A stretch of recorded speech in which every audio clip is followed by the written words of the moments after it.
তারপরে দেখুন এইভাবে বান্ডিল বান্ডিল টাকা উইতে খেলছে।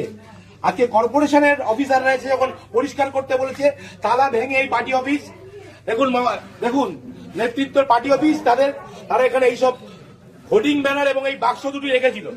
আজকে এখানে তালা ভেঙে এখানকার কর্মচারীরা, এখানকার সাফাই কর্মচারীরা, এখানকার অধ্যাপকদের অনুমতি নিয়ে এগুলো উদ্ধার করেছে। আপনারা দেখুন কি পরিমাণ টাকা, 100 টাকা 500 টাকার বান্ডিল উই পোকায় খেয়েছে। এই টাকার উৎস কি আমরা জানতে চাই। এই টাকা কারা দিনের পর দিন এই কলেজে যারা দুর্নীতি করেছে, এই কলেজে যারা দিনের পর দিন ধরে দুর্নীতি করেছে, এই কলেজে দিনের পর দিন যারা টিচিং স্টাফদের ঠকিয়েছে, প্রফেসরদের সঙ্গে গুন্ডামি করেছে, তাদের প্রত্যেকের টাকা এটা।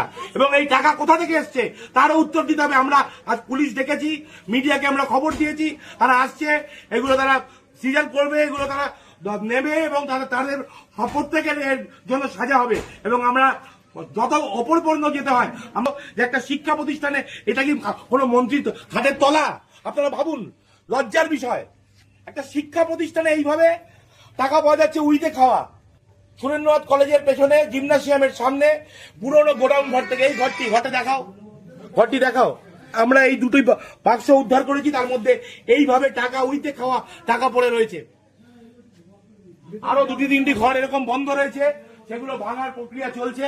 কলেজের স্টাফরা রয়েছেন, প্রিন্সিপাল স্যাররা রয়েছেন, সকলের সামনে আমরা মুচিপাড়া থানার পুলিশ কর্তৃপক্ষকে খবর দিয়েছি, তারা এগুলো সিজ করবেন। মিডিয়াকে খবর দেওয়া আছে সকলের সামনে। এগুলো আপনারা দেখুন কিভাবে মানুষের সঙ্গে দুর্নীতি করা হয়েছে। মানুষ খেতে পাচ্ছে না, সারা দেশ বিভিন্ন রকম ক্রাইসিসে ভুগছে, সেইখানে দেখুন এইভাবে টাকা উইতে খাচ্ছে।